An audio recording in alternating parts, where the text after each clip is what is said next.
Welcome back. Well, we've just read Douglas Sharper's second journal, and it has given us some idea of what we need to do in this expansion pack.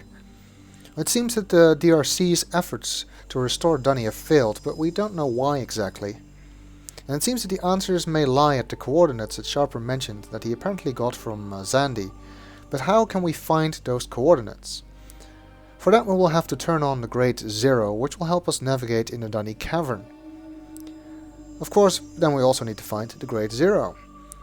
And to get there, we apparently need to go to a neighborhood called Kirel and get into some private chamber, all of which Sharper talked about in his journal. But how do we get to Kirel? Well, no idea. Sharper also mentioned Phil again, and a linking book to a spy room in the slave cages in Teledahn, as well as Phil's Relto book, which is in that spy room. So maybe there we'll find some more information. Which of course means that we must return to Teledahn.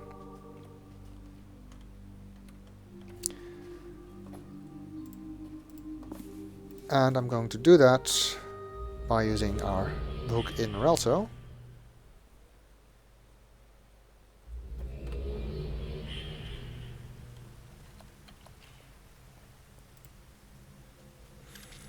Well, this linking book that Sharper was talking about, we have in fact already seen it. I pointed it out the first time we were in the slave cages, but I didn't use it yet.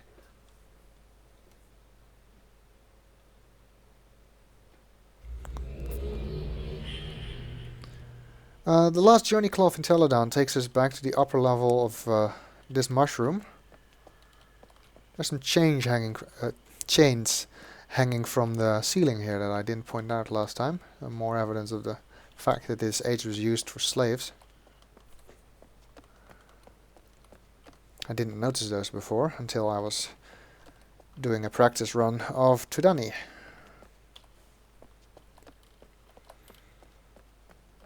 Well, in order to get to this linking book, we must get back to the slave cages.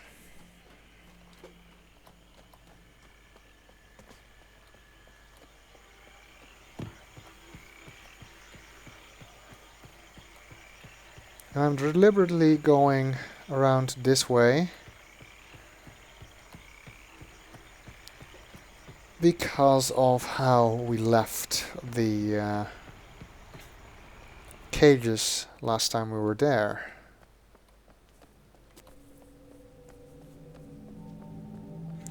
Because I left this door open, which means that the alcove containing the linking book, which is here as I pointed out before, is closed.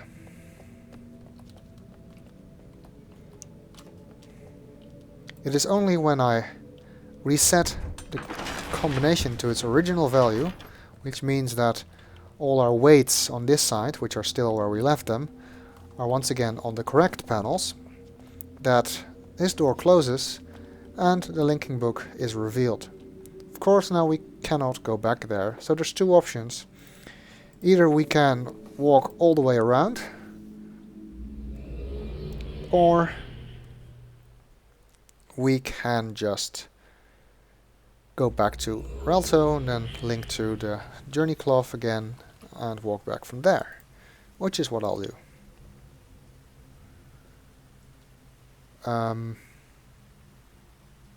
Okay, Teledahn book.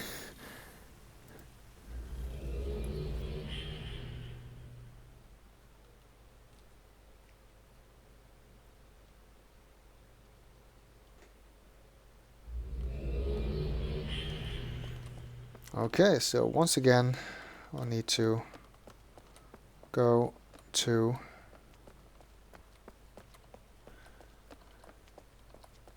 the slave cages, where now the outer door will be closed, so I will be able to get to the linking book.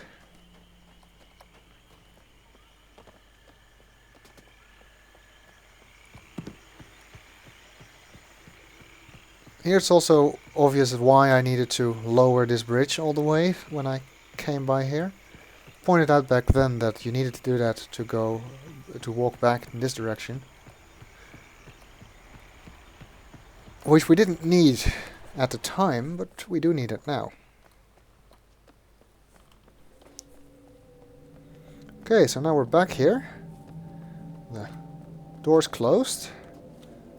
And the alcove is open. Inside we find some small objects, I think these are flasks, something like that, and a rolled up piece of paper. There's nothing we can do with it though. We can only use the linking book,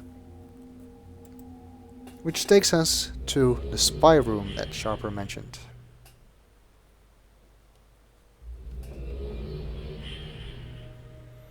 It's a small room, somewhere in Ae'gura, I think. There's not much to see here. There's two linking books. One that leads back to Teledahn on this side, into the office. And Phil's Relto book on this side. There's also a hat, which we can take and put on. And a scope. Well, it appears that this spy room was used to spy on this office. Looks like it has been used by the DRC. We already knew that Sharper didn't always agree with the DRC, so apparently he used this room to spy on what some other members of the DRC were doing. Nobody's using that office right now. We do see this. And it says Bob Ogubu. Or Ogubo, actually. Who the hell is Bob Ogubo? We also see 3 colors here. Blue, orange and green. Aren't those the same colors that we saw in the Garden of Lights in Bevin? Interesting.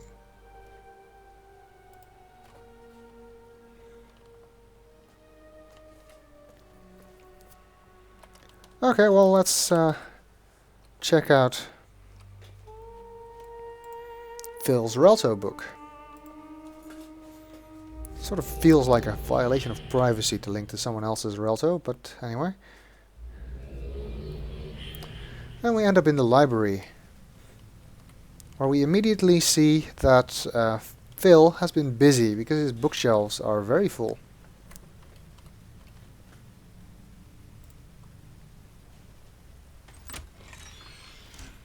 Can open the window and the door so we can go outside. You can see that Phil apparently got the Relto page for the tapestry,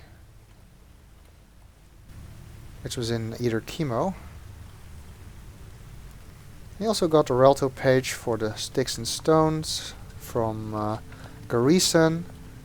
He's got one giant tree, which I suppose is the growing tree from the Relto page in Kadish to Lisa. He's got the waterfall from wherever the hell we found that. And the different roof from Teledahn. The islands, which we've got as well, from Bevin, the dock from Teledahn. He pretty much has all the Relto pages. And he also has the reigning Relto page, which means that he completed Yishu's journey.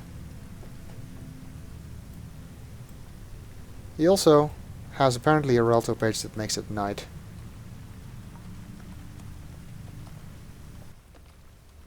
Well, back in here we can look at his bookshelf. Lots of books on there. He's been really busy. He apparently completed Yishu's journey, he completed Tudani, and he completed Path of the Shell, and he's got a whole bunch of other books which we'll never see. Unfortunately, we can't actually use any of these books, with the exception of this one. It's the only one that's not locked down. And we'll use that later. One other thing to point out though is that he has a mist book. And it's under the Path of the Shell heading, so it stands to reason that we'll get it at some point as well. Don't get too excited about that though, because we won't actually see an awful lot of mist. On this side there is Yisha's journal about all the ages we visited already. It's exactly the same as the one we have. There's also a DRC jacket and Phil's journal, which I will read in the next video.